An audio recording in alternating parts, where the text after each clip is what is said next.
Good evening, everyone. Welcome to the Kazakhstan American Corners program. My name is Elfia. I'm the coordinator for American Corner Karganda, and I'm the host of today's meeting. So thank you, everyone, for joining us again.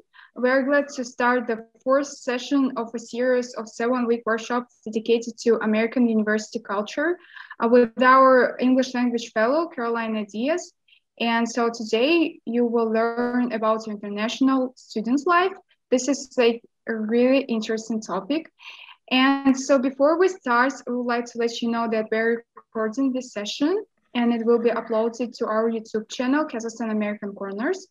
We also disabled your mics where you may ask your questions during the presentation by using the chat box or by just simply raising your hand. So after the presentation ends, we will have a discussion and time for Q&A. So that's it from me. So I give the floor to Caroline. Thank you. All right. Thank you, Alfia. And good evening, everybody. And I hope you're doing well and had a good day. It is 7 a.m. here in Tennessee, where I live. So I just woke up a little bit ago. All right. I'm going to share my screen.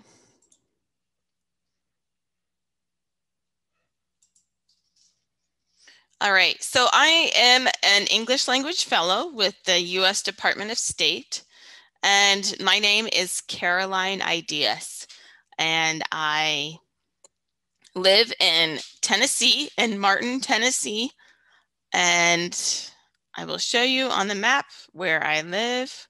It's a small town of about 10,000 people. My town has a university of 6,000. And so if you see where the T is, that is about where my town is, the top of the T. So it's a small town. I have worked with international students in the US for 6 years at a university.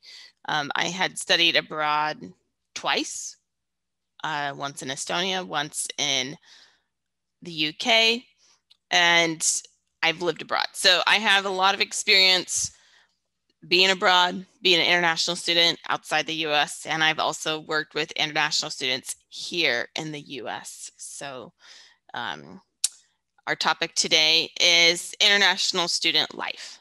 So we'll talk a little bit about this and then follow up with discussion.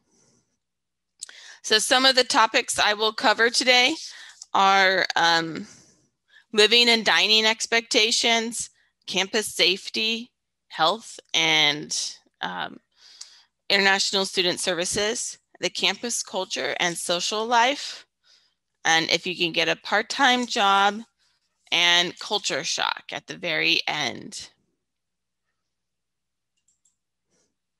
So living and dining on campus, I have not been to a university in Kazakhstan. So I've looked at some universities online and I've looked at the map and so on, but I think there are some similarities.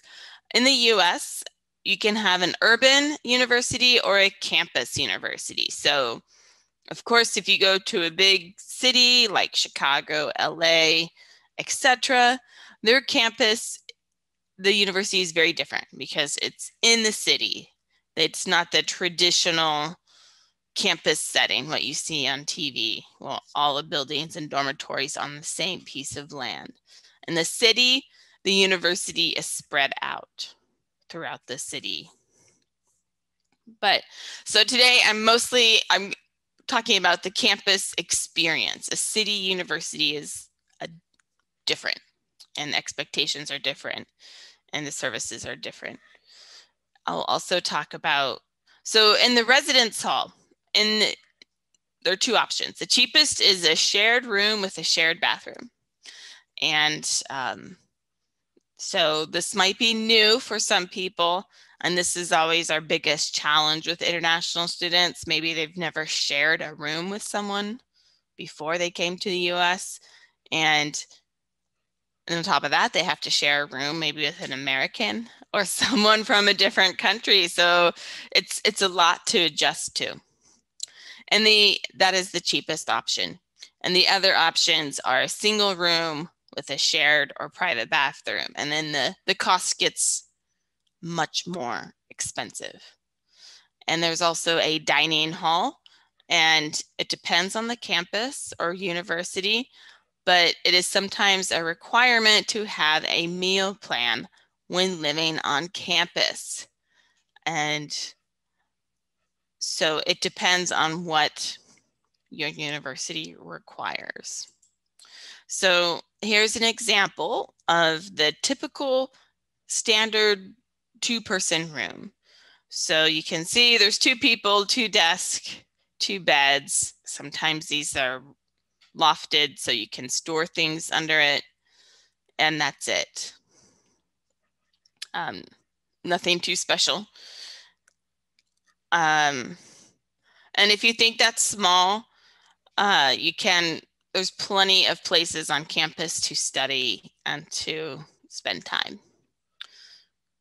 And then the other example is the private room with a shared living and bathroom. And you can see here, each room is private, the shared bathroom, and then there's a shared common space.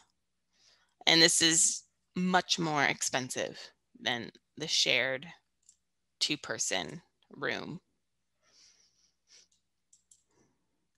So dining hall in the US, and this is getting very popular, a lot of universities have this very fancy cafeteria.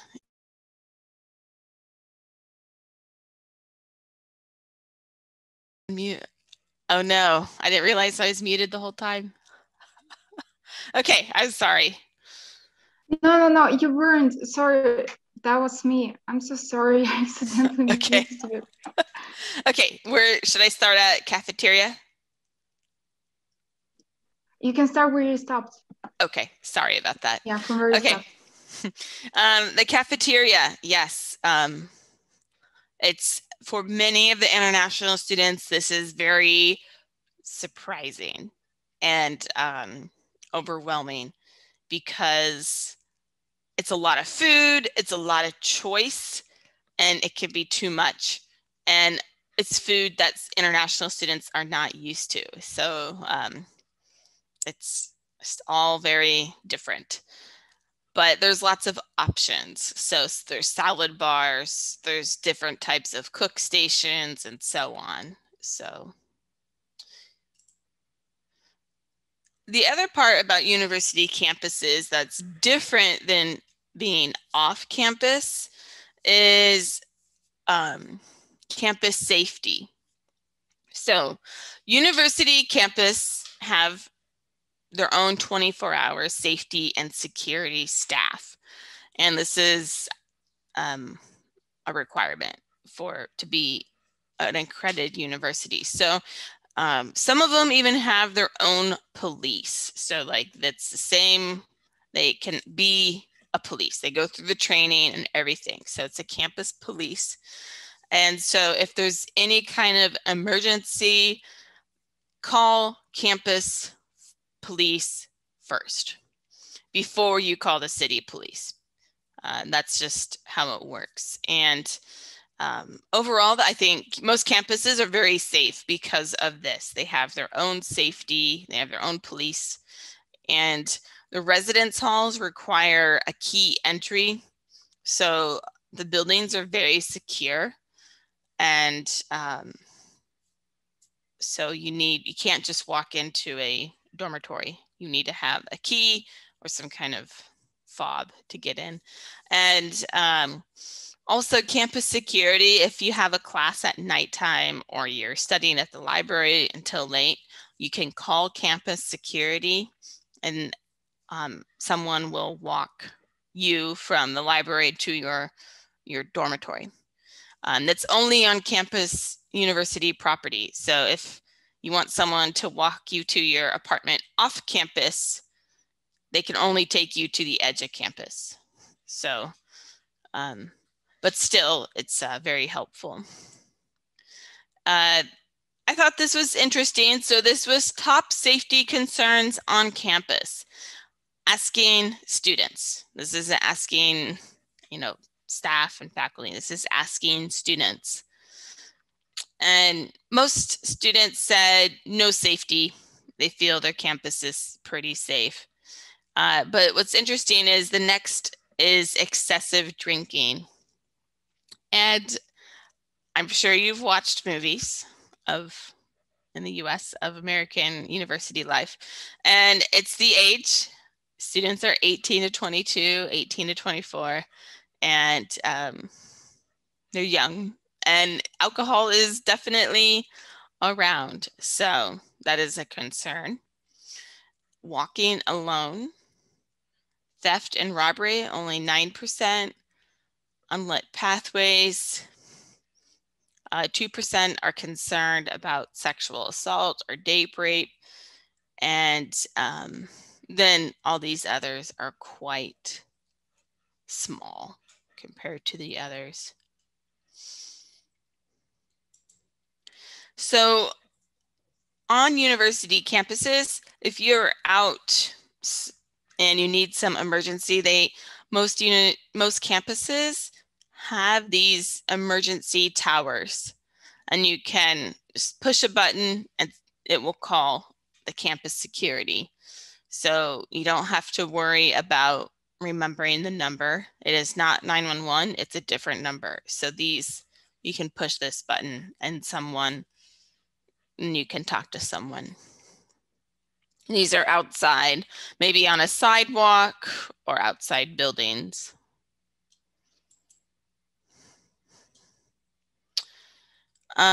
Okay, health. And so many universities have a student health center. And I was talking to Alfia earlier. She said when she studied abroad, the health center was not free. The campus where I worked at and another campus, the health center is free. It's included with student tuition. However, they can only do minor things. So if you have a cold or a flu, something minor like that, they can treat.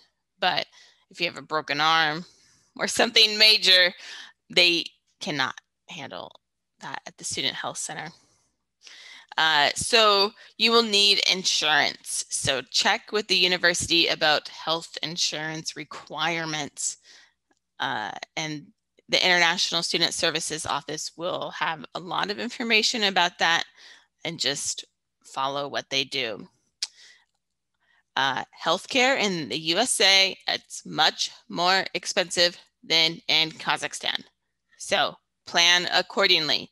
If you plan to study in the US for 1 semester or 1 year, you probably won't touch the American health.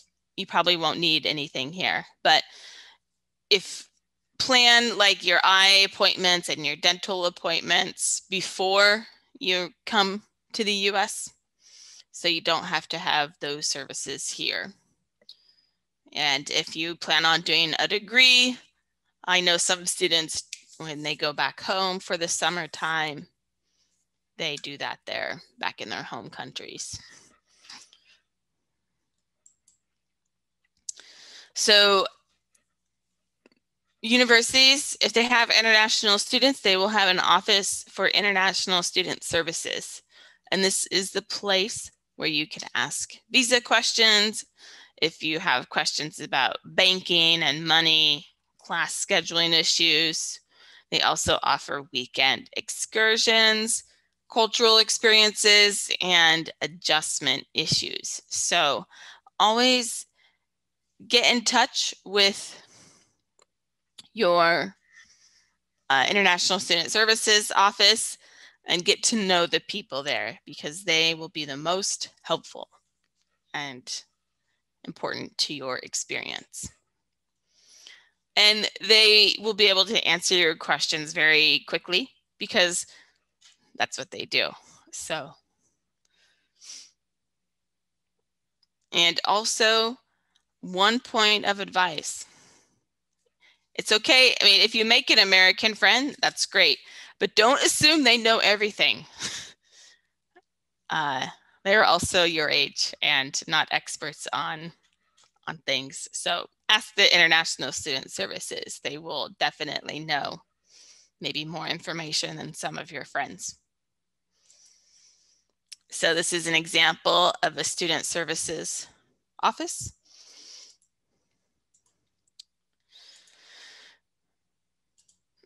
So campus culture and life. In the university in the US, socializing is a very important part of university life. That's why we have dormitories on campus and the way the universities are organized. So lots of activities, and even if you live in a dorm or residence hall, they organize monthly activities to get to know your neighbors and people in your hall. And also there are clubs and activities on campus. I won't talk much about this. That's for next week 6 in 2 weeks, about different organizations. The campus recreation center, this might be different as well, and I'll talk about that in a second. And also, when you're in class, Americans value individualism and speaking their opinions. And so the classes are more interactive, and professors expect students to say their opinion and speak in class. So that might be different than your experience.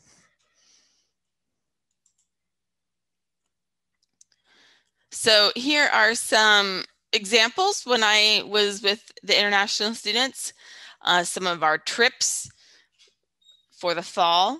There's lots of activities going on in the fall, so pumpkin picking and so on. So this is a group of international students. Here, a student got involved in band. So that's a great activity to get involved with and meet other Americans. Springtime, so we went strawberry picking, and that was a lot of fun. And actually that's like right now. So this was, we went to a local farm and strawberry picked.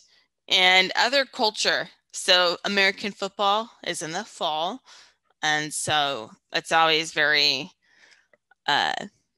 international students get excited to see cheerleaders and the football game because this is a part of movies a lot. You see it a lot in movies. And so to see it in person is very exciting.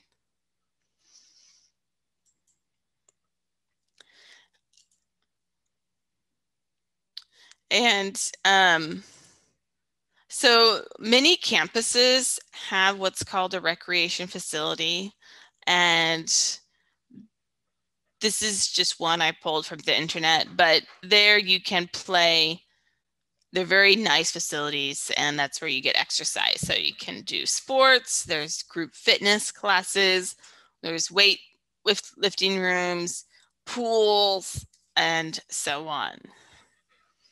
So, and again, this is free. It's included in your student fees. So some of you might be wondering about part-time job. Okay, there's a lot of rules on the visas. So first of all, international students can only work on campus due to visa regulations. You cannot just go to a company across the street and get a job. That is not allowed on your visa. You can 20 hours a week during the school year. That's as much as you can work. And then, but really speak with your international student office for more information about this. A lot of universities have what's type student jobs, but they are what's called work study, and you have to be financially qualified to do that. So there's some regulations to pay attention to. And with that being said, don't expect to get a part-time job immediately. Okay, don't expect to get a part-time job as part of your experience, because it is difficult for international students to find part-time work on campuses. And it depends on your campus. Sometimes it's easier than others. Sometimes it's really difficult. The campus where I worked at, it was very hard for international students to get a part-time job. And they only got a job if maybe they had IT skills. We had some students do that, but so it's very specific. And last thing is culture shock. This is normal, natural way. And so when you first get to a new country, you're right here, and then you're really excited. And so everything is great. And everything's really interesting and exciting and fun. That's the fantasia. So that's the honeymoon phase. Everything's wonderful. And then as that wears off, it drops a little bit. And the disorientation and acceptance of reality. After everything's great, then maybe you realize, okay, now it's a little bit more difficult, and you might face some language or some culture issues, and then you might hit a low.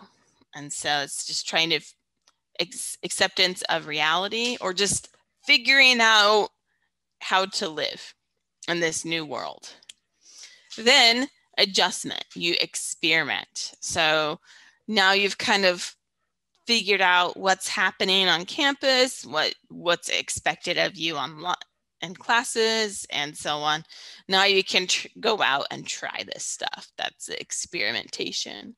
And then adaptation. And culture shock never ends.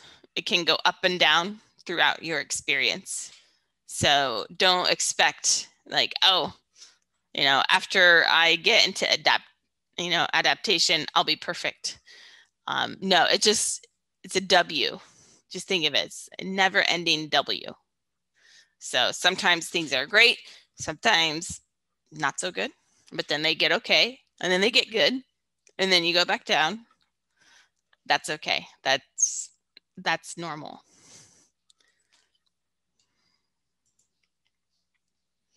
So I have a short video about culture shock.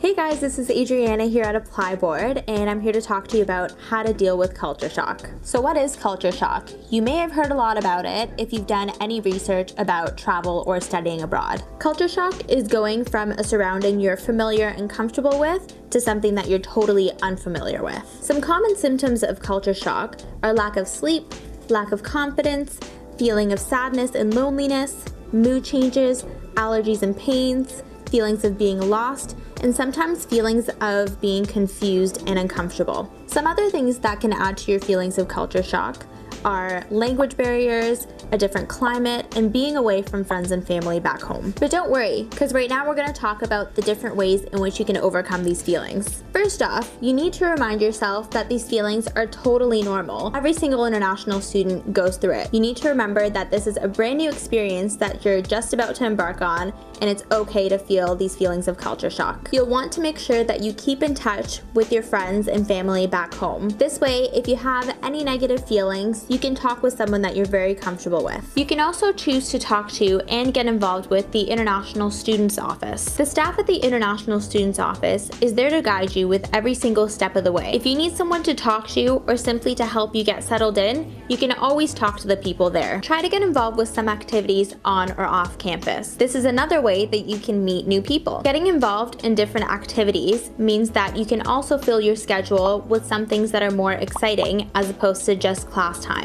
Are you stressed out about your finances and have some extra free time? Well, you can get a part-time job. You can do this on or off campus. To learn more about getting a part-time job while studying abroad, you can read the blog linked below. It's important to stay healthy. You can do this by being active and eating well as well. If you're stressed out, you're more susceptible to getting sick. Before you land at your host school in Canada or the States, it's always a good idea to do a little bit of research and prepare yourself. Being prepared and getting familiar with what it's going to be like to study and live abroad will probably help decrease those feelings of culture shock. So it's a good idea to do a little bit of that research beforehand. Don't let culture shock discourage you. Many students go through it, so again, it is totally normal. Studying in Canada and the USA is an absolutely wonderful experience, one which you definitely won't regret. It's an opportunity to learn a new culture, meet new people, and try new foods. You'll adjust to your surroundings in Canada and the States in no time. Okay, so that was a little bit about culture shock. She's Canadian, but similar information.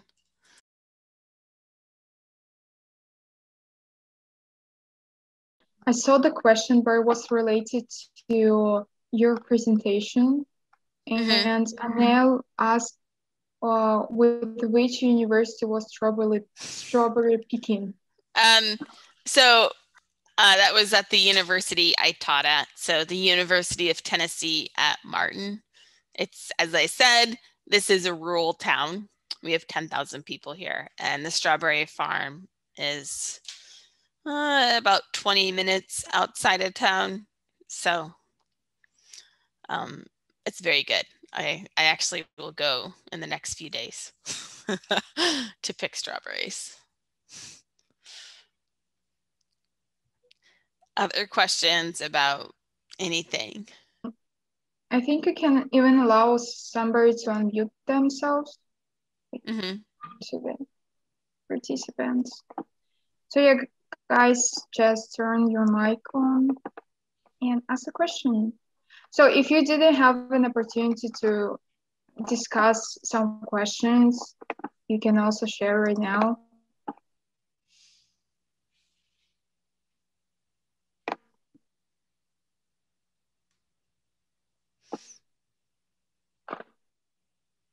They're so shy. I know, it's okay. So I hope maybe we answered all your questions. And I know some people in the groups had already studied in the US and so had shared their experiences. Next week, we will talk about service learning and experiential learning. And this is it's very popular in education system in the US in high school and also university. And so I'll talk more about that. That's definitely a big part of the university experience is volunteering and applying that. And Alfia, do you have anything else to add about when you studied abroad or your experiences in the US? Yeah, sure. If we don't have any questions so far. What were some of your biggest shocks or differences between? Just everything. So when I just came to the US, I was like, okay. So I was like, if I felt like I was in a different, like on a different planet. Like it was not like an Earth, like Earth, you know, it's so different. Just it was really hard to imagine there, like this country is also on Earth, you know, something like that. Yeah, I know it sounds. No, I get it. Crazy. Yeah. Yeah, and I guess everybody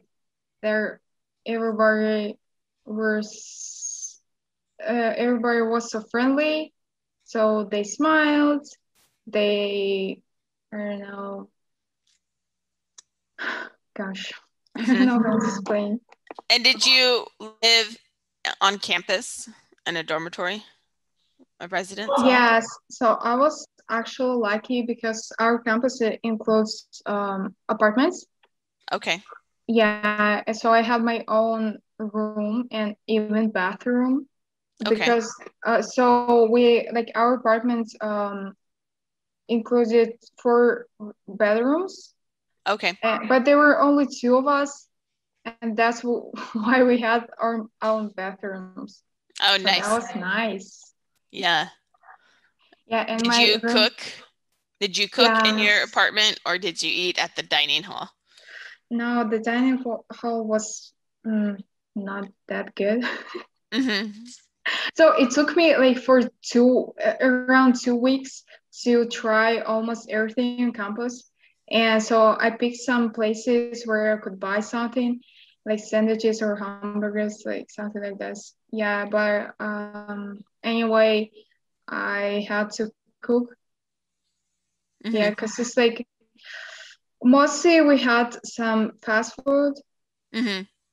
Yeah, like Pizza Hut, Yep. Subway. Yeah. Yeah. Yeah, and you know, when you eat fast food all the time, sorry, you're so tired of it. Yes, that's true. Yeah, Yeah. and my roommate, she was from Spain and she taught me how to cook like some Spanish dishes. Oh, that's So, fun and exciting. Yeah, the cooking is very important. So, yeah, that's exciting. yeah, that was nice. All right. Well, thank you for sharing your experience, Alfia. Anyone else have questions? Well, I think Hello. yes. Actually, I have a question. What do I need to show to the university when I am applying to it? I know it's not this topic, Mhm. but I'm really interested in this because as I know, whether you apply for scholarship, whether or not, the all candidates like the same for the university. So you Mhm. have to be somewhat special. And as you Mhm. have more experience, please, could you tell me something about this? You mean to be admitted to the university? First of all, I would get in touch with your local Education USA office. Did he just leave, Artem? I don't see him No, I'm anymore. here Oh, you're here. Where do you live? in Astana. Okay. There's a Education USA office. They'll tell you the details. But to apply to the university, you need a transcript of your high school, a lot of documents you'd need first, and you will probably need to get those like translated into the American system. So there's a lot of process, and it can be a little expensive to get that all lined up. And of course, TOEFL score or IELTS, those are also required. Thank you. But actually, I know this. Okay. I was asking about personality. You have to show who are you to the university, and maybe you have some experience and recommendation to Well, it's behave and tough because some universities require an essay, and so you would need to be able to write about that in your essay. Maybe you have an in-person interview, maybe not, more than likely not. So the essay is important. So again, that would be I would work with the Education USA office, and they will definitely help you with all of that detailed type of information. Okay, thank you. You're welcome.